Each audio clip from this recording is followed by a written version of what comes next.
This boy and girl are going to be well equipped when the time comes to take their places as worthy members of adult society.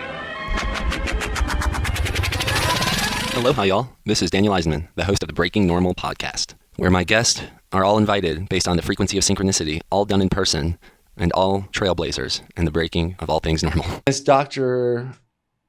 Scott Sherr, correct? That's right. All right. Gabby, man. Yeah. Here he is on the Breaking Normal podcast. He thought it was going to happen like 30 minutes from now, but then he showed up 20 minutes earlier. He lives nearby. In between, I appreciate your patience with me today. Yes. Well, we're already breaking normal bending time and space, and you got to meet my daughter, and I gave Indeed. my opportunity for my daughter to be on camera. Isn't she beautiful? Love it. Yeah. I have 4 of my own. They're great. I was just about to say. So you said your youngest is Davina's age. Yes. My youngest is 8. I have 14, 12, 10, and 8. So 3 girls, and the youngest is a boy. So we didn't know we were going to have him, but surprise, he's been a good round out to a very female-driven family, as you can see. With the 3 girls, 2 of them going through puberty right now. So good times.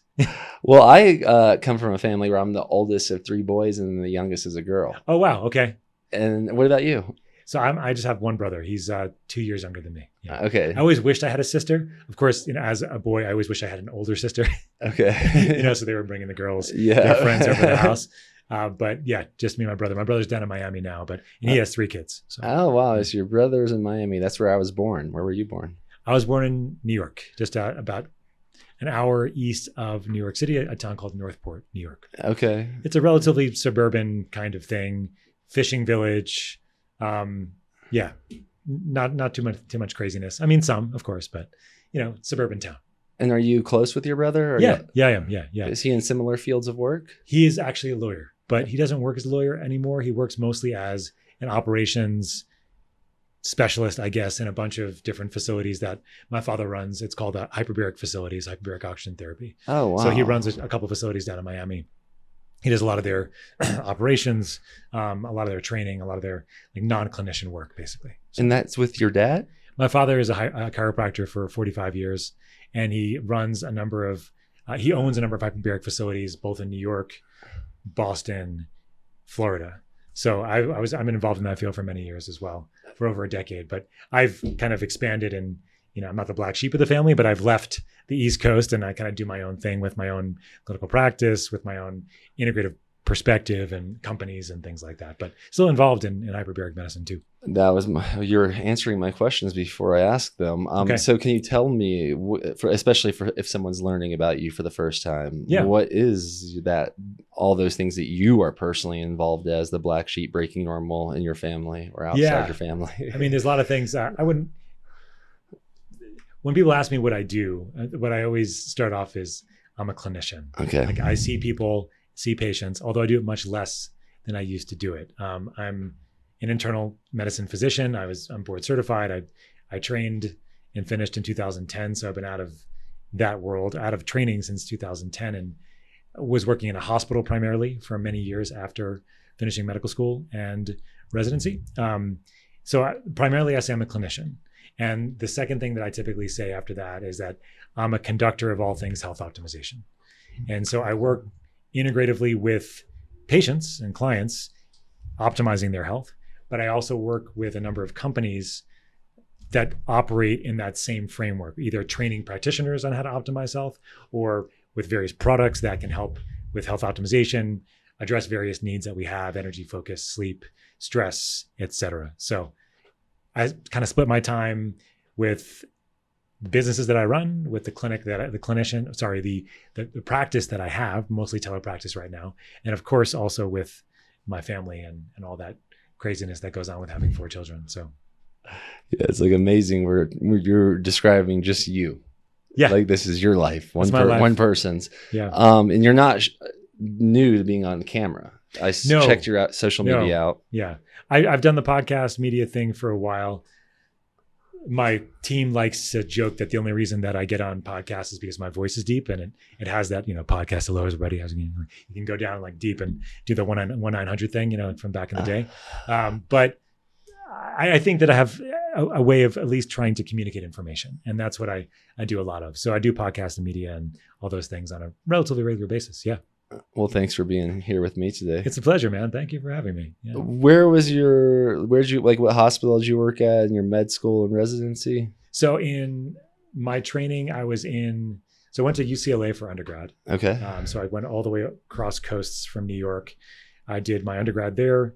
And then I was in Baltimore at the University of Maryland for my 4 years of medical school and my 3 years of internal medicine training.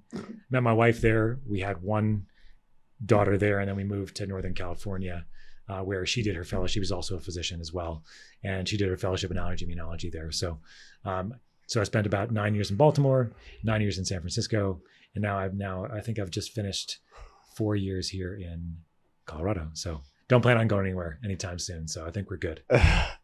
Well, you're looking great and sharp, and you communicate amazingly well. Thank you. I try. I mean, I'm not always successful, but I get the comments that I speak very fast typically. You do. And it's kind of that New York diction without the accent. I've lost the accent. Well, because I hear you clearly. When I listen to podcasts, I usually do 1.5 to 2.2 speed, depending on who's speaking. And with you, it'd probably be like a 1.2 to 1.5. Yeah. But your words are clear simultaneously. So that's quite impressive. That. Yeah, I get that comment a lot, is like, people like to speed up podcasts, but they can't speed up mine. So, all right. Did I see you with Gabby Reece? I did. Yeah, that was a cool podcast to record. Do you know Gabby's work? Yeah. Well, we're old pals. Oh, you are? Yeah. Oh, nice. My brothers and I had trained with her and Laird before they did the XRP. Is that XPT? Yeah. And then we did. I said XRP. It's funny. I did the XPT like prototype with them. No way. Yeah. Okay. And we've interviewed them, like not for the Breaking Normal podcast, but for our Rob Braz YouTube channel. Nice. But Gabby's hardcore. She's amazing. I was just amazed. I went over their house, and you get treated like family as soon as you hit the door. And I was like, is something wrong? Do you know me? Or like, what's like, it was a little bit almost uncomfortable in it for a minute, because I just wasn't used to that kind of like welcoming, but Gabby and I had a great podcast. We did 2 hours, which I rarely ever do 2 hours on a podcast. And she just asked great questions, really fantastic. And I went in the sauna with Laird for a couple minutes before I left. Like a couple, or like, you mean like not that long, because I didn't have that much time Okay. because we spent so much time on the podcast. But I brought them a whole bunch of gifts, from our companies. Some things legal, some things not potentially legal, that are off the books that we try as R&D for them to give a try, for like surfing and for focus and things like that. So it was fun. It was fun. And then I know Brian McKenzie really well, who was involved. Yeah, he was part of that first experience. He's also a hardcore and amazing. They're just so like focused.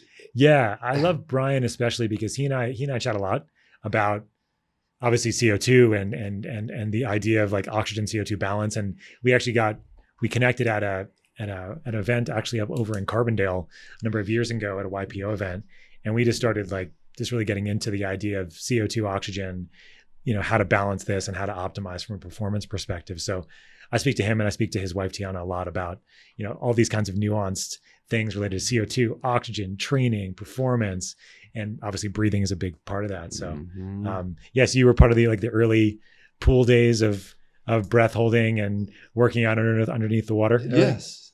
It's insane, man.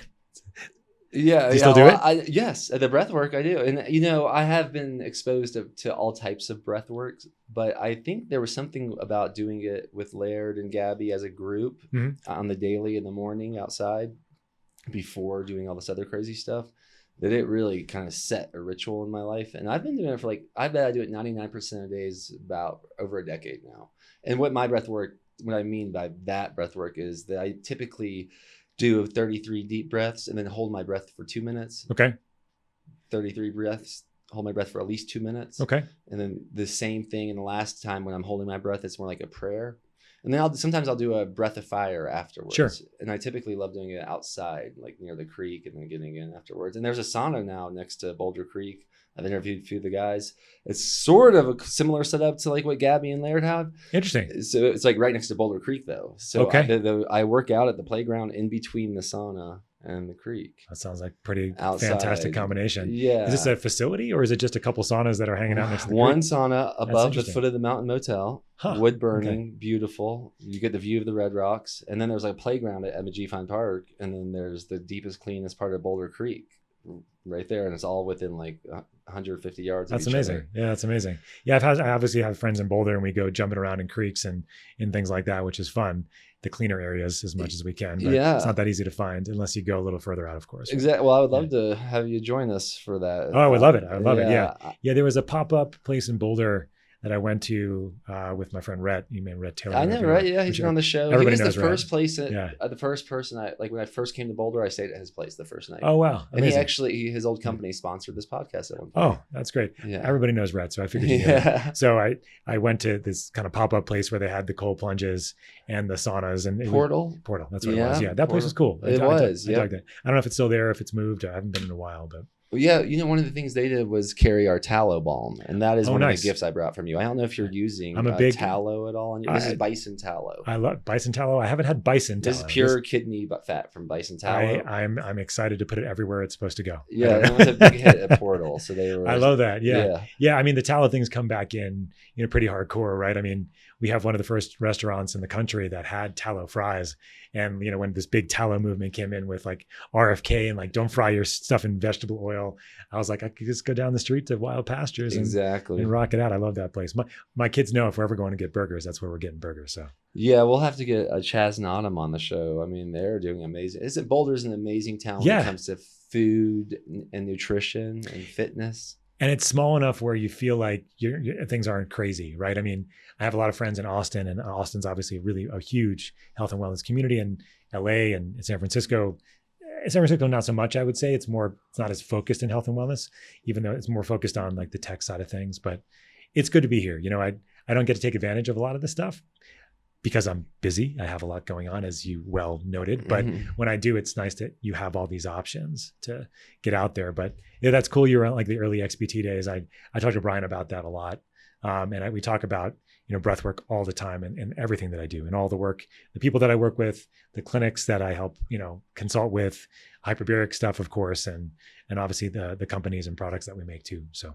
Yeah, I've seen some interesting videos floating around about how you can generate stem cells by breath hold, like longer breath holds. Are you aware of this at all? I think there's something out there about lung stem cells. Okay. And something to do with if you're doing like hyperventilatory kind of breathing, you might have this capacity to make more stem cells that way, but I don't know exactly what the deal is with that. Okay. Yeah. Okay. Well, I have so many questions. I mean, one that keeps popping to mind, especially when I affirmed your communication skills. I haven't used methylene blue, but I've seen some of your social media stuff seem to be revolved around that. And I brought you some elk liver, by the way. Thank you. And I know I know Paul Saladino seems to have a thing against methylene blue, potentially. I don't know. I just like see things float around and put patterns together.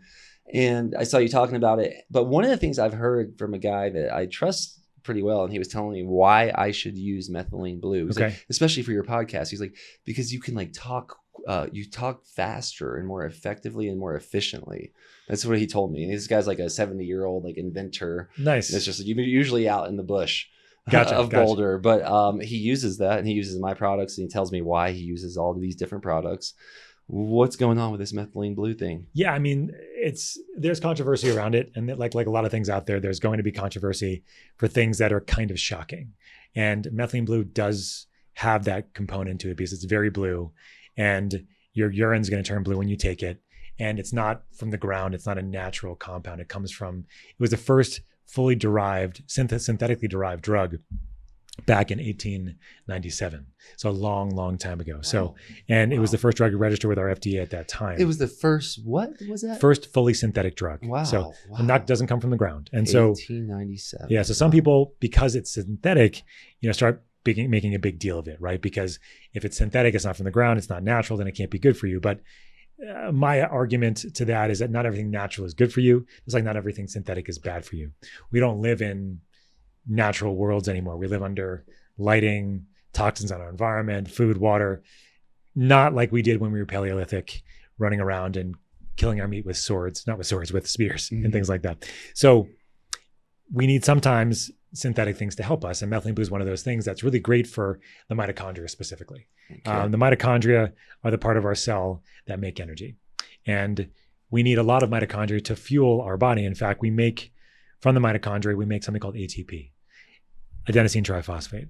ATP is our energy currency. We make about 165 pounds of that every single day to help run all the processes that we need in our body to run at any one time. Our most energy intensive organs, can you name the top one? What is your guess? Oh man, I'm guessing the brain. So brain would be number 2. Number 1 is actually testicles, so your sperm, and eggs. So making a baby is very energetic, especially for the female, of course. We don't do much, but we do a little. We half the chromosomes and things like that, but they have to grow the baby, right? And so the eggs themselves have the most mitochondria per cell. And the brain, heart, liver, musculoskeletal tissue. And so we're seeing just an epidemic of mitochondrial dysfunction where people don't have functioning mitochondria, even people that we think are normal and healthy. There was actually just a recent study, came out 2 days ago, where it looked at basal metabolic and mitochondrial function in sedentary people, but with normal labs. Nothing looked wrong. You went to their doctor and everything looked fine. And 70% of them had mitochondrial dysfunction, even if they looked normal otherwise, right? Normal weight, normal blood pressure, normal labs and things like that. And so what Methylene Blue can do is it can come in and help support that mitochondria, the mitochondrial function, helping with energy production, detoxification, and it does it in a lot of different ways. But in essence, it has the capacity to both make more energy if you're having a hard time with that, and also help with the detox side, because when we make energy, we don't only just make the energy itself, we also make waste products. Just like a car running on gasoline, our bodies run on oxygen, requiring and making energy, ATP, but then we make carbon dioxide, we make water, and we also make something called reactive oxygen species, which are these inflammatory molecules that are important in small amounts because they give a signaling cascade feedback mechanism to everything else. But at higher amounts, they can cause a lot of rusting or stress in the system. Typically, we have antioxidants that kind of neutralize that, but in a lot of us, we don't have either capacity to make energy well or the capacity to detox from the energy that we make. And so, people like Paul Saladino would be like, well, you know what? Just go outside, get more sunlight, eat meat. And I don't disagree with a lot of that, but most people still live in artificial worlds where they don't have control of everything that's around them. The food, the water, the environment, their relationships, stress, these are all things that are affecting mitochondrial function. So that's where Methylene Blue can really come in as a kind of supportive for all of that. And there's been a lot of controversy because people like Paul will say, well, you don't need this because you can do all these ancestral things and take elk liver and you're going to be fine. And not to say that the supplements won't help you, they can absolutely do that, but you're still living in a toxic, non-natural world anymore. So that's where Methylene Blue really can come in, is help supporting that mitochondria, that energy production. Wow. Okay. Well, and does it matter where someone gets it from? Yeah, it does, because it's a synthetic ingredient. So it's made in a lab. So you want to make sure you're getting really clean sources of Methylene Blue, because if you don't, there's tons of things on Amazon. In this case, you can get contamination with lead, mercury, cadmium, and arsenic specifically. That's part of the manufacturing process potentially. So you really want to get clean stuff. And I mean, one of my big pet peeves is people buying supplements on Amazon. You don't know what you're getting if you're not getting it from the company specifically that you're looking to buy the supplement from, because there's tons of counterfeit stuff on there. Millions of dollars of counterfeit stuff gets sold every year from reputable companies, but it's not their actual bottle. It's somebody else's that is just counterfeit looking the same way. And so with Methylene Blue, there's tons of liquids out there, especially. The liquids are difficult because the dosing is hard to know exactly how much you're getting. A lot of them don't come with certificates of analysis. A lot of them are forged certificates of analysis, so you don't actually know what you're getting. And you get the contamination part too. So you have to be really careful, short story, of where you're getting it from. But if you get clean Methylene Blue, very low doses, like 4, 6, 8 milligrams, 10 milligrams, maybe up to 25, are fantastic for that mitochondrial support. And so better brain function, better attention, less brain fog, more cognitive capacity, less pain, less inflammation, less gut issues or bloating or lots of other things. But most of us are running around with some element of mitochondrial dysfunction, and periodic Methylene Blue can be very, very helpful. In some people, using it even more frequently, especially if they're kind of sicker and they've been going through more, can be transformative in the capacity that helps their system work better, their energy production systems working better, so they feel better, so that they actually can start doing some of the other things that they weren't able to do because they didn't feel good. They couldn't walk, they couldn't take their supplements, they couldn't, make any food for themselves because they felt so terrible. So methylene blue has that capacity to work on those multiple levels. But I'm working with endurance athletes and elite performers and increasing their endurance and cycling times, their VO2 max and things like that too, because it does work on the capacity for making the mitochondria more efficient at elite levels of stress as well. Okay. Are there side effects people should be concerned about?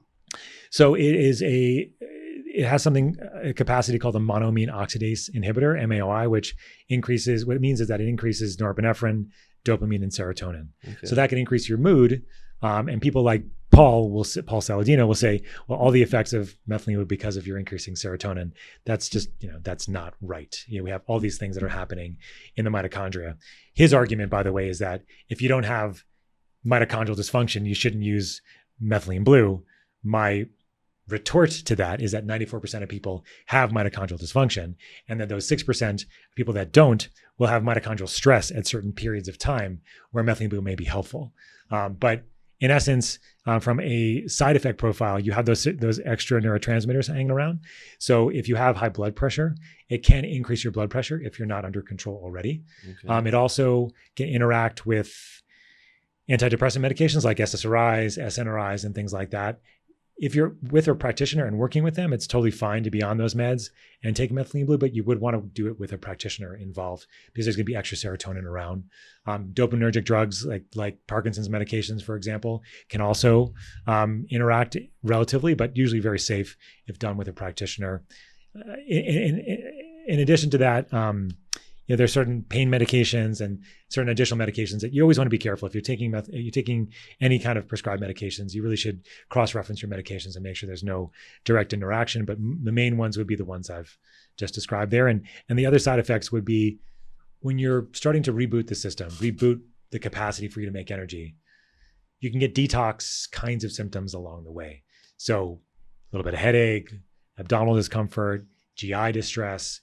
These are all things that might happen when you start methylene blue, especially if you start off at too high of a dose. Most products out there are a much higher dose than the stuff that my companies make. And then we make it super low dose so that you can titrate the dose over time and find what's right for you. But from a energy perspective, from a focus perspective, from a cognitive perspective, when you find the right dose, you know it. I mean, because you don't feel stimulated taking methylene blue. You just feel like your whole system is just elevated to a way that things are just easier. Okay. Wow. And you said your companies. What are the companies that you're working with? Or yeah, it seems like you have some roles in some companies. A few companies. A few. The one that's focused on methylene blue as one of our product lines is a company called Troscriptions. Okay. Yeah. And y'all are at Alive and Well? Okay, we are. So we also put the tallow balm in there. Nice. And I saw that. I saw all kinds of unique things. I think I saw something with methylene blue and nicotine. Yeah, we have one product called Blue Canatine that has methylene blue with nicotine, caffeine, and CBD. It's like your Adderall without the jitters, come down, crash. Super effective, great for productivity and focus, really well tolerated. And under practitioner guidance, we have people weaning themselves off of the Adderalls and Vyvances and stimulants of the world. And, as I do, right? I mean, people are just either, sugar drinks with energy drinks with sugar in them, like tons of caffeine, they can't sleep, tons of Adderall, and it's really bad for the system. So Blue Canatine was developed as a clean nootropic. So methylene blue gives you this sort of elevation feeling, but then the nootropic, the caffeine and nicotine kind of give you that like, oh, this is like, I feel like I can do most anything right now for 3 to 5 hours. You drop into flow, you feel like the energy's there, the focus is there. Okay. Wow. And then any other companies there? Well, the Troscriptions company has a number of different products that are like other kinds of things based on the GABAergic system. So working on calming down the nervous system. So, many of us are living lives of hustle, don't know how to turn off, right? So we have a number of products that are based on, something called the GABA system. GABA being a neurotransmitter in our brain that helps calm things down, relax our nervous system, press the brakes, right? Mm-hmm. Many of us need that. And so we have a number of products that are based on that for sleep, anxiety, stress, immune system activation. I have another company that's focused on hyperbaric technology, okay, and also focused on the ability for you to integrate various types of tools and technology together in a intentional way to get the best outcomes that you're looking for as well. Wow. Yeah. This guy. I'm not as involved in day to day with the company, Okay. but I do a lot of the advising because I back in the day in 2016, I think I was an advisor to the Bulletproof Company. And so I've spoken at that conference with Dave. Oh yeah, so we nice. have a lot. I'm surprised we're now just meeting. I know. Yeah, that's Maybe crazy. We have met before. It's possible. Yeah. I was at the second Bulletproof conference, I think, in 2016, and then Was that in Beverly Hills or was that? It was in Pasadena. Okay, Pasadena, I may have been at that one. Yeah. I was there, like representing on the hyperbaric side. The funny story about that conference, you'll like this, is I was at the hyperbaric booth. I wasn't with this company, but I was hanging out there, and this big dude with this huge gray beard comes up to me to talk to me. He's got glasses on at the time, and he's got this skinny, scrawny guy next to him. And it's Rick Rubin. I'm like, Rick Rubin, right? Yeah, and Rick Rubin comes up to me. He's like, what would happen if you did Wim Hof breathing in a hyperbaric chamber? And I'm like, Wim who? This is like 2016. And he's like, this is Wim Hof. You don't know Wim Hof? I'm like, no, I don't know who Wim Hof is. And, Wim at the time that was the first time he had gotten on stage at that particular conference doing a Wim Hof thing that he would do, right? And so he asked what would happen in a hyperbaric chamber. And I was like, I have no idea. So now I have more of an idea of what would happen in a chamber doing Wim Hof breathing. But so that was like so back in that time, I started consulting with Dave, and I was involved in the launch, the failed first launch of the Bulletproof Lab, actually. So then became Upgrade Labs in LA.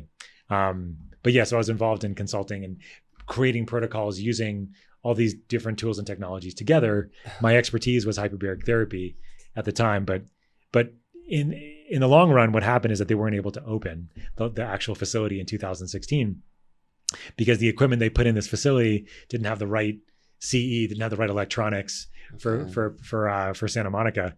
So it was a blessing in disguise. I'm really happy that it didn't happen because I met, my mentor and colleague that's involved in the Troscriptions company that I mentioned, but also we have a nonprofit organization that's associated with the Troscriptions company that we help educate practitioners on how to learn how to optimize health of their patients and clients. And that became a big passion of mine. I got trained in that, and that's kind of where Troscriptions came from too. So all things in the end lead as they do. The schedule of this podcast is synchronicity. And although Yovel is the one that connected us, I have a picture with Wim and Rick Rubin right before they went on stage with him. No way, that's hysterical. That's crazy. So I was at that event. At that same conference, and we may have met then. Yeah, it's certainly possible. It was, it was the early days of biohacking, right? So it was like people walking around with suitcases of pills. I'm like, I'm not going to take that. What do you guys, it was a crazy time. But David given me like my own booth during the conference to talk about hyperbaric therapy. Visited it. And you kind of look familiar. Yeah. And it's a long time ago. Full circle. It's like I met Rick prior because we sat in a sauna with him. Oh, you did? At Laird's house when we did that. It was like when we trained with him. Nice. And we at first we didn't know who he was. He was like, "Who's this wizard sitting in the sauna so long and calm?" But yeah, small world becoming bigger, big world becoming smaller. Well, that's the deal, right? It's so like this sort of zoom out, zoom in kind of thing. Yeah. Just like the cell in the universe. If you like look at the cell real close, look at the universe real far, it looks all the same, right? It's like as above, so below, whatever you want to say, right? So that's the deal. And one more thing about the methylene blue. Yeah. Because in 1897, what was it created for? Isn't there like some weird things about what it has been used for throughout time? Yeah. So initially it was created as a textile dye, dye to dye things blue. It's a very blue pigment used to dye blue jeans blue at the time. And somehow they were doing a lot of experiments. There were no drugs around. There was no antibiotics, no antimicrobials, and they were looking for something that treated malaria. And they were testing a whole bunch of stuff, and somehow they found that methylene blue actually gave it a name called the magic bullet at the time, because you could give really high doses of methylene blue to a human and you would kill pathogens like malaria, but you wouldn't harm human cells. And so it got this name as a magic bullet as a result of that. And so from the 1890s until 1950, it was one of the primary antimicrobials around. Antimicrobial for antibacterial, antifungal. If you lived in even a developing country until like the 1970s, they would give kids methylene blue lollipops to actually put on the back of their throat when they had a sore throat, and their sore throat would get better because it's got antiviral capacity as well. So So higher doses That of sounds methylene like blue. a business right there. It used to be. I don't know. We haven't tried methylene blue lollipops yet, but people don't always like their whole mouth turning blue, and that's Kids an issue. would though. That's a good point, right? Maybe we'll have to think about bringing those back. I don't know. But they would coat the mouth with a lollipop, and the viral infections would get better. So you can still use methylene blue as an antimicrobial, and I do in my clinical practice all the time. But the dosing is high. It's around 1 milligram per kilogram, which is going to be about 50 to 70 milligrams at least daily, or it could be up to 2 milligrams per kilogram, like up to 150 milligrams for 3 to 5 days or so before you kind of ramp it down. So for like acute viral infections, COVID, for example, or just like a regular viral cold thing, I'm increasing the methylene blue to significantly high amounts just for like 3 to 5 days, then ramping it back down. But for the most part, for most people, I'm giving them 8 to 16 milligrams, 8 to 25 milligrams of methylene blue. And at Troscriptions, we have a product called Just Blue, which is 16 milligrams of methylene blue. And we have another one called Tro Plus Blue, and that one's 50.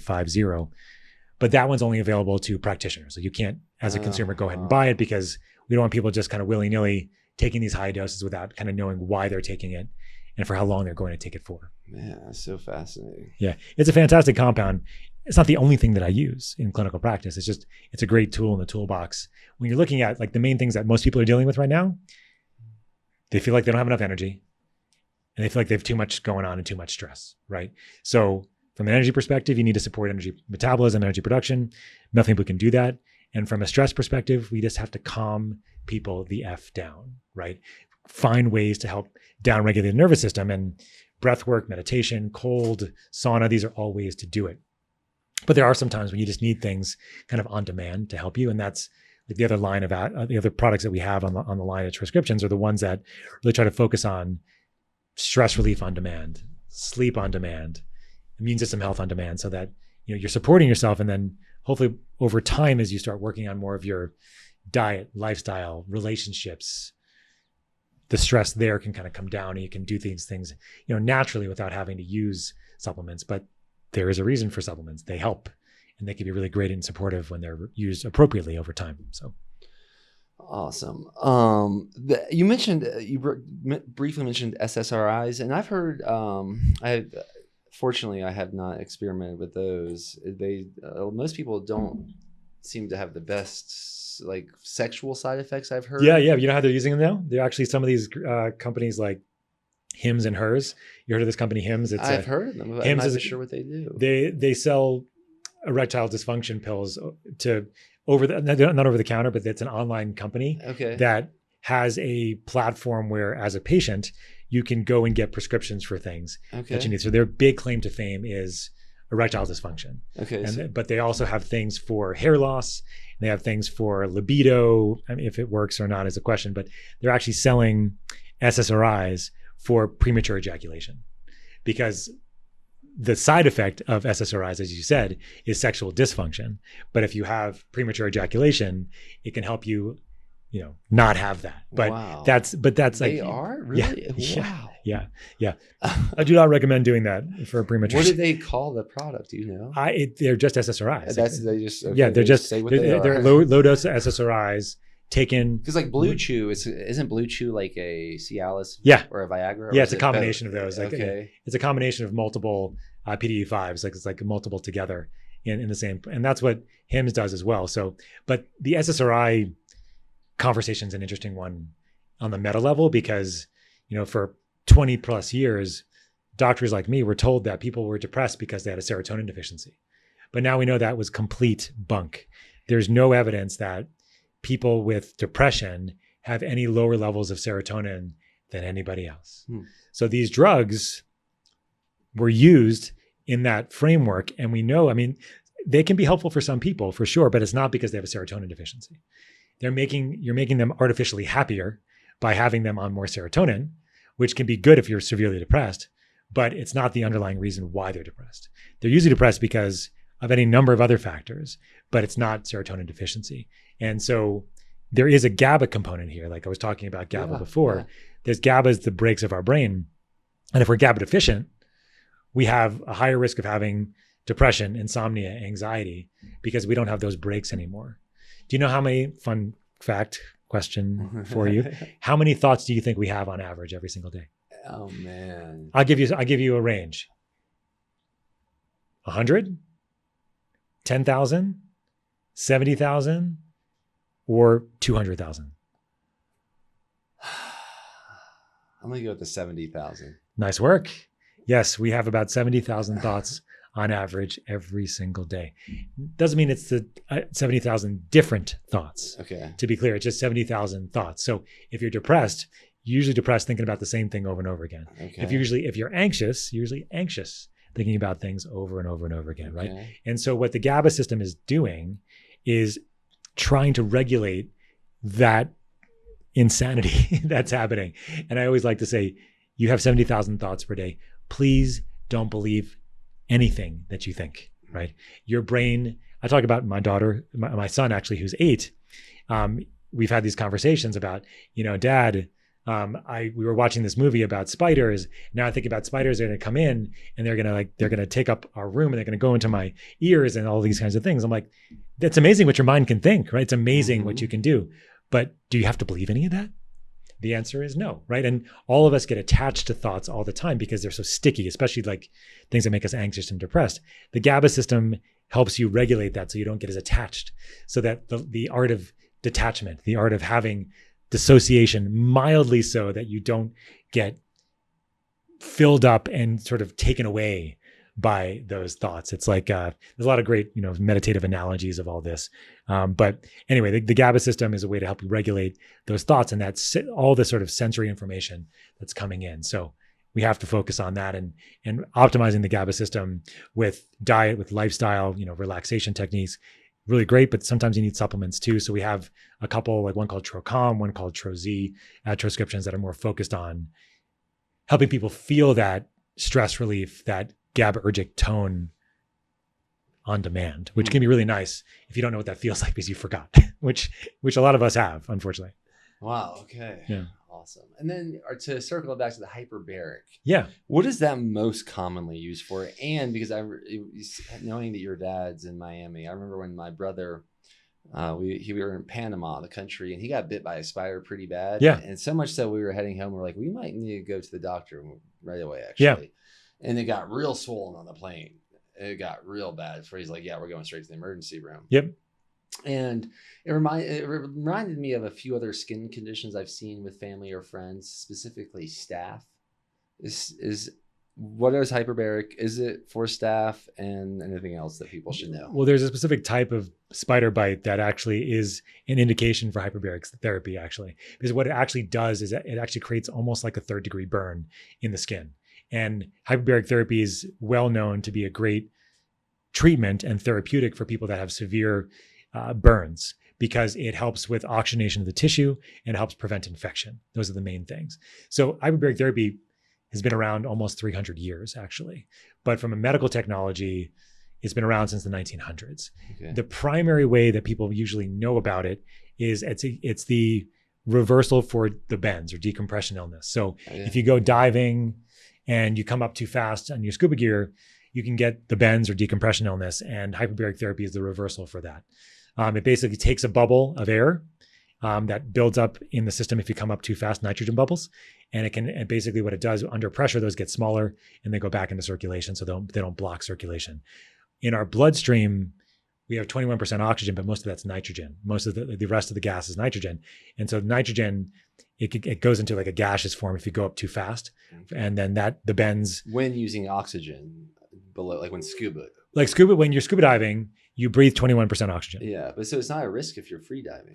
No, because you're holding your breath, right? So, because it's a risk if you're breathing 21% oxygen, not 100% oxygen. Okay. And so the primary way that hyperbaric therapy came around was for the bends, but we now know it's a fantastic healing technology, because what it does is it gets a huge amount more oxygen in circulation, and by doing that, there's all these cascades of things that happen with all that extra oxygen in circulation. So, for example, if you've had a heart attack, a stroke, a traumatic brain injury, there's a low oxygen state in the body in those areas. If you can get more oxygen to that tissue, you're going to save that tissue from dying to a significant degree. And so it's going to help reverse or mitigate the damage from those kinds of things. Okay. And so you get a huge amount of oxygen in circulation, and you do it by not only So oxygen typically carried on red blood cells. But in a hyperbaric chamber, you can actually saturate it into the plasma or the liquid of your bloodstream. Okay. Our red blood cells are almost fully saturated with oxygen at baseline. Whether you live here in Colorado or you live at sea level, your body saturates most of those sites. In Colorado, what happens is that we have a hormone called epogen that gets released from our kidneys. People dope with this drug too. It's called EPO. That's the drug, right? To cyclists and things like that. It increases the number of red blood cells you have in circulation. Okay. But the other way to approach this is by coming into a hyperbaric chamber and getting oxygen into like the plasma itself, up to 1,200% more oxygen or so. And it's going to accelerate healing. It's going to decrease inflammation. It's going to decrease swelling. It's going to have an effect on stem cell release as well. So you get the whole sort of the pathways of healing become easier when you have more stem cells around. And so I use it as a wound healing technology, really. But I use wound healing lightly because almost everything you could think of has an inflammatory and sometimes infectious component to it. So like in the case of the spider bite, we would use it as an anti-inflammatory, decreasing swelling, getting more oxygen to tissue, and as an anti-infective as well. Wow. You said something that I wanted to talk about. I'm thinking about it for a moment. Mm-hmm. Do you currently use those chambers yourself? So currently my chamber is in pieces at my house. Okay. There's different types of chambers you can get. There are soft shell chambers, which go to milder pressure, mild amounts of oxygen, and then deeper medical grade chambers that go to deeper pressure, more oxygen. So a lot more people are getting these soft sided chambers for their home. Less pressure, less oxygen, but good for the brain, good for like day-to-day operations from the perspective of healing and recovery and jet lag and performance and things like that. So I'm currently going under like a remodel in the house. So it's not currently set up, but I typically use it regularly when I have the option. Okay. Yeah. Oh, and what that made me think of was liver, eating raw liver. My understanding is that increases people's iron. And I feel like we have an interesting customer base, a lot of moms that are basically fixing their iron levels. Okay. Like whether they're to-be moms, pregnant or post-pregnancy. Cool. And then a lot of athletes. And my theory, I don't know if it's true or not, or if it's someone else's theory, but my understanding would be that if this is increasing our iron, I think it's probably increasing the oxygen carrying capacity of these athletes. And that might be why they're feeling more like stamina and endurance eating raw liver. You can make more red blood cells if you have more iron around. If you're iron deficient, you can't make as many red blood cells and you can't make them as efficiently either. So iron is extremely important for those reasons. If you're here at altitude as well, you require more red blood cells in circulation to maintain an oxygen amount that we need for the body to handle or to maintain physiologic function. So increasing your ability to make iron or to have iron stores is going to help you make more red blood cells that are more efficient in carrying oxygen. Okay, interesting. Yeah. How are you doing on timing, Yabel? 42. I was 5 minutes early. I usually guess at 47. Okay. Yeah. I talk fast though. That's probably why. That's that 1.5 speed. Exactly. Yeah. I caught you a little fast there. So is there anything you want to make sure that we touch on if we haven't? And what is the best place for people to follow you? Or to get in touch? Yeah, no, I'm just thinking what else we want to talk about. I think one of my main hopes for people these days is to learn how to calm down. And this is something that I probably teach because I also have to learn. It's not easy for all of us that have families and businesses and purpose in life and feel like we have some sort of purpose-driven mission or whatever you want to call it. But what I found recently, and this didn't start happening to me until I turned in my 40s really, is that at some point your body is going to tell you you can't do the things that you were doing anymore at the pace you were doing them before. And it's not that you can't still do those things. It's just that you have to learn how to regulate your nervous system in a way that balances in a more oscillatingly balanced way. So like getting more sympathetic at certain times and then downregulating your nervous system, getting more parasympathetic. Mm-hmm. So it's a dynamic balance. It's not like there's always going to be a balance between them where it's going to be perfectly balanced between sympathetic and parasympathetic. It's always going to be going one way or the other. And so it's like this dynamic balance, that dynamic equanimity that all of us that I think that you need to strive for, knowing that you have sort of your base, but then you're going to go up and down from oscillating kind of thing. And so I think my emphasis with all the patients that I work with and a lot of the media that I do is that if you want to heal, you want to recover, you want to be at your best, find ways throughout your day to relax, to calm down, even if it's just for 30 seconds or a minute, finding ways throughout your day to do that. And to help you along that way, I have companies that have been developed to help with more energy, with more focus, with more parasympathetic balance at the same time. So you can get the sense of what that feels like. And then hopefully over time, with your diet, with your lifestyle, working with a practitioner, you can get back to where you don't need all those products all the time, just kind of when you need them, right? And like when you have a big day or when you have a big trip and you're going to be under more stress and you have to rock it, but you're not going to have to pay the piper or pied the piper, whatever it's called, right afterwards, where like you crash for 3 days afterwards. The goal is to be able to ride those waves, knowing that you are the water and the wave at the same time. I appreciate that aim. And I think that's a lot of what my ambition is around as well. So it's places to find me as well. So you asked so if you go to my personal website, it's drscottsherr.com, DRSCOTTSHERR. That's where you find most of the stuff about me and about my companies and my consulting. I do a lot of individual consulting, working with clients, doing a health optimization program that's focused on the nonprofit that we also help run called Health Optimization Medicine and Practice. And then my company, Troscriptions, you can find it at troscriptions.com. And that's where we make our products with methylene blue, with the ones in nicotine and caffeine, and also our GABAergic, Trocom, Troz, and things like that. On the Instagram social thing, it's at Dr. Scott Sherr at Troscriptions. My Hyperbaric company, or the company that's focused on integrating technology, is called OneBase Health. You can find that at onebasehealth.com. All right, man. This guy's wearing a lot of hats, and you have a lot of kids already. In the end, is there potentially more kids on the way? No. We are very done. How about you? Maybe one day. We'll see. How many do you have? You didn't tell me. I have one. This is my daughter. Okay. The light of your life. Yeah. Oh yeah. I can try to think of every beautiful way to describe it. I think it's more challenging having one as opposed to four in a lot of ways. I get to tell my kids, go play for 4 hours. Oh yeah, they take care. Yeah, I know. Growing up with but sometimes I'm amazed when I think back on my siblings and I, especially when all three boys were teenagers. It was like, how did we survive? We were that was close. Yeah, close. Yeah. I have a friend, a colleague of mine, that said once that the fourth kid, they're not sure how they survived in the house. They may have just eaten the crumbs off the ground. They're not sure, but they're all okay. So everybody's going to be okay. Yeah. Well, I did want to do something breaking normal with you, since I think we still got about 10 more minutes. Okay, yeah. I kind of crafted 10 questions. I don't know if I've ever done this before. Okay. And I'm not even sure if I'm going to ask them all of them, but I want if we can do a rapid fire. Sure. So maybe 30-second answers. 30 seconds. I can do it. Yes. Okay. All right. This is, and if you don't, I kind of used AI in my prompt to figure out these questions. Okay. So if you don't want to answer them, we can say pass. Perfect. Are we ready for this? Number one, what's something you've prescribed or recommended that would get most traditional doctors fired? What I probably recommended that might get some traditional doctors fired would to go see a shaman in the jungle in Peru. All right. Number two, can you explain how microdosing or psychedelic therapy has made you a better father?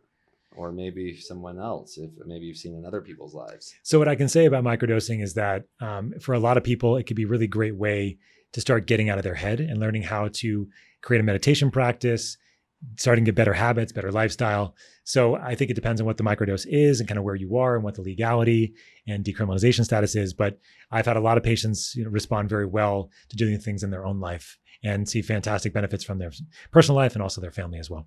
I'm going to add one of mine too. Yeah, please. What do you think people have the most successful microdosing? Is it LSD, mushrooms? From working with people over the years, it's such a variable kind of thing. Mm-hmm. I find that women tend to do better with things that come from the ground, like psilocybin, for example, whereas men tend to sometimes do better with the synthetic, something like microdosed LSD. And I don't know why that is, and everybody's a little bit different, but that's been my experience. All right. I probably have 100 more questions about that, but let's go to number 3. If you had to throw your entire supplement cabinet away and only keep 3 things, what would they be and why?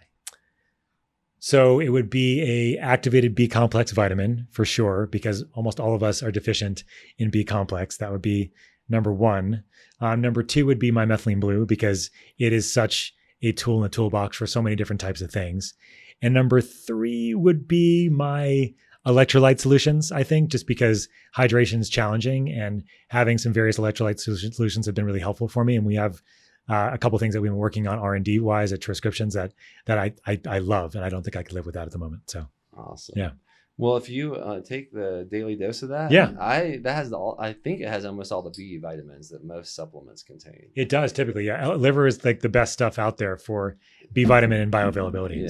Yeah. So I hear you on this. B vitamins, those are sneakers. Yeah. All right. What's one thing almost everyone gets wrong about nootropics or smart drugs? That they're all not going to. That there's different types of nootropics. There's nootropics that really help with cognitive function, but also may clock your brain and make you feel terrible if you're not well optimized. And there's other types of nootropics that are more supportive for the brain that likely will not have that same kind of that potential downside to taking them. What we have, the way I like to think about nootropics is that you have ones that are health optimizing and the ones that are performance optimizing. The health optimizing ones are the ones that are going to support your brain. The performance optimizing ones may help you perform a task better, but they may not be safe or healthy for your brain long term. Awesome. Thanks for doing these questions. Yeah, you might have to cut this up a little bit. Sorry about that. No, these are great. But when I do that, I have to try to think about my diction a little bit. I just don't know if many people could answer these questions like you are. So I'm excited. What number were we on? Or number 5. Yeah. Is there anything people should stop doing immediately if they want to reduce anxiety? And even if it's considered healthy, that sounds like a little AI, but mishap. Okay, so is there anything people should stop doing immediately if they want to reduce anxiety? Stop trying to do so much. That's the problem. The problem is that we have anxiety or stress. We're trying to do more to relieve our anxiety and stress, but the actual answer is to do less. And stop trying so hard and take things away from what you're doing rather than adding more. And by doing that, your anxiety will get better. I promise you. I like that last part a lot. Someone hit our car, and something about not having a car since October. Since October, our life has gotten simpler. Yeah. And she's walking more. I'm walking more. Both of our lives seemingly have gotten better. And I was almost tempted to not install the AC because then we were spending so much time outside, but then it got really hot. Yeah, it's hard not to have AC around. I'm not trying to torture my dogs too. Yeah, it's hard. Yeah. I have, let's see, this is an interesting question. Have you ever used, any of these type of supplements, breath works, or psychedelics to guide a medical decision that you've made for a patient? Do you use any of these practices before? What I try to do is, I'm a meditator. I'm somebody who tries to meditate at least once or twice a day, but not only just taking the time to meditate with an actual physical practice with a moment in time for 10 minutes that you're doing it, but also trying to use the reframe of meditation throughout my day. So when I'm with patients and I'm seeing them mostly via telemedicine, I try to remember, especially when they're speaking to me, to be listening and also to be focusing on my breath and also just focusing on the energy, for lack of a better word, of how things are going. And so oftentimes when you sit in that stillness, especially as a clinician that's been doing this a long time, you kind of know where to go, or you kind of know intuitively where not to go. Or if you're going in a direction that's not going to work, you know it pretty quickly. So as an example, I was speaking to somebody yesterday. We were talking about getting more walks and doing breath work and doing nasal breathing when he was walking. But as I was starting to talk about this, it was almost immediate that I realized it was not something that he was engaging in. And then I said, well, where are you right now? Where do we need to go to get you to have this discussion, right? So I kind of reframed it, right? So I use meditation, breath work, energy coherence all the time with my clinical practice. And that's the intuition that you gain over time, seeing people for many years, and then you gravitate to understanding what's right for them at that moment. Awesome. That wasn't a 30-second answer. I know, but hey, I appreciate every second. Here's another funny one for you. If you could whisper one sentence into the ear of every MD walking out of medical school today, what would it be? Oh man, there is another way. You don't have to toe the line. You don't have to do everything that conventional medicine tells you to do. You don't have to wait for every randomized, placebo-controlled clinical trial to come out to try something that's going to be helpful and not harmful. What's the biggest lie you were taught in med school that you now know is false? Biggest lie in medical school? Oh my goodness.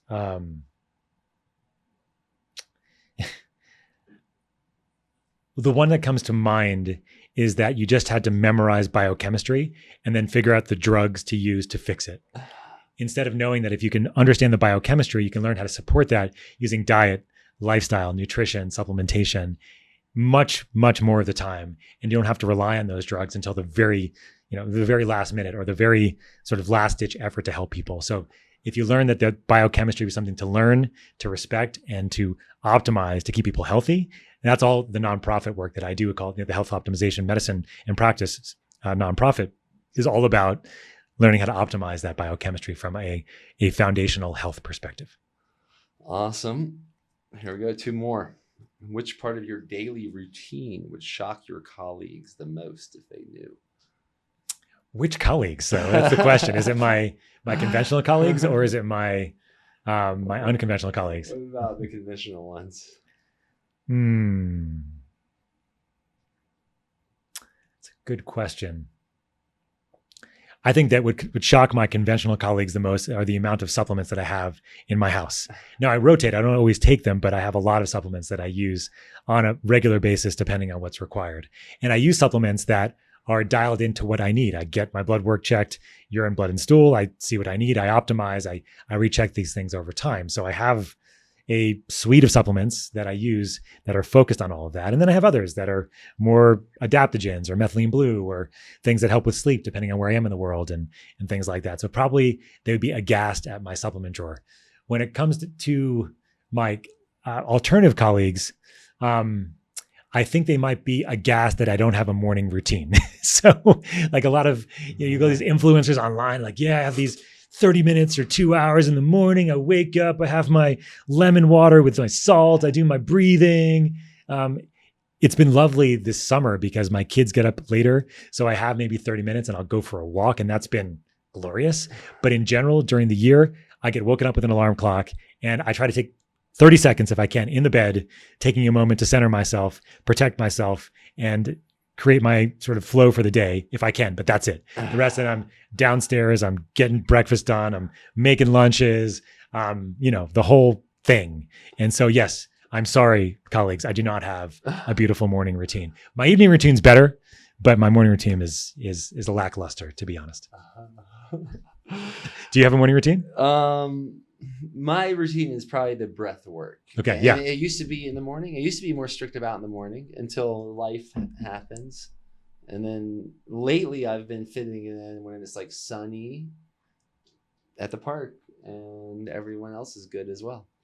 Love it. I love it. Yeah, that's definitely important to me though. And then I try to fit in, like, if I'm not going to the gym, I like to do 60 pull-ups, 60 push-ups, and 60 kettlebell swings when I can. Nice. Sometimes just the upper one day. But I like to keep things consistent, even though if I'm not doing a big hard workout every day. I mean, there's amazing differences in body composition you can see from just doing even half of what you just described on a 5-day-a-week basis. Yeah, right? exactly. It's huge. And so I talk to my patients about this all the time. It's like, just walk for 30 minutes a day. I promise you, your metabolic rate's going to go up. I don't care about zone 2 as much as everybody else does, but just walk. That's all I care, Yeah. We have one more question, and we'll see if if Big Pharma had to shut down for 30 days, what should people do to stay healthy? It might be kind of a summary of a lot of things we talked about, but if you want to. It's a good question. ChatGPT. It is a good question because like the way I think about it is that there's an absolute need for conventional medications. Absolutely, people need to be on these things because the way that life and diet and stress, the majority of things, though, I would say about 80% of prescriptions out there are not required if you were doing things to truly optimize your health. 20% of things are really needed. And so not having those 20% of things for 30 days would kill off a certain amount of patients or people during that time. And so that's something, so that it's a spectrum here. It's a paradigm, right? Like antibiotics are great when you need them. Methylene blue can work as an antibiotic, but not always. You need other ones too. So the best thing that's happened in the last century is hygiene, right? So we have better hygiene overall, so people don't get sick as much from food, water, environment, exposure from work, and things like that. That's the biggest reason why life expectancy has increased so much. And then having antibiotics and antimicrobials, like I had to take my son when he was 3 or 4 to the ER because he had a tracking infection up his leg. Oh, wow. You know, if this was 200 years here in ago, Colorado? yeah. Wow. This is 200 years ago, dead, most of the time. And so having those kinds of things is great, but I will emphasize 80% of things are not required. 80% of those prescriptions that people are taking, maybe up to 90%. I don't know. I'm thinking I'm being conservative saying 80%. Those things aren't required, but those 20% of things that have really changed like the trajectory of healthcare, like those things are great. And that's why I like being a conventional doc, because I can go prescribe something if I need to, right? And I think it's really important to know that you don't have to be militantly against everything. You can have a middle road and use those things when needed. Well, thanks for breaking normal with me today. It's rocked, man. It's been fun. Thank you. You are breaking normal. Are we under a 111? Where are we at? One, exactly one. Oh, there you go. 111. Well, that's the best way. That's a good number to end on. All right. You've done this a couple times, huh? Yeah, maybe. I don't know what number. 185, 190. No, I'm 92 or 3. Oh, we're getting close to 200. Okay. Okay. Let's go. That's What great. happens when we hit 200? Oh yeah. Oh yeah. You do a special show, or you I just don't bring know. more Well, elk you liver? tell us. Give us some comments on the show. Subscribe so you're notified, because we're keeping it consistent. Thank We're you, having Chris. amazing guests, and follow this guy. I've had a few doctors on the show, and I very much appreciate when a doctor has such an awesome ability to communicate, such as yourself, because that is a bit rare in that field. Thank you. It's been a pleasure to be here, man. And I'm glad we're meeting for the first time. It sounds like we should have met many years ago or multiple times. And maybe we were like, you were here and I was here about 10 different times and just looking in the different directions or something. So it's cool to finally hang out. For sure. Yeah. I love the podcast for this reason. Thank y'all. Keep breaking normal.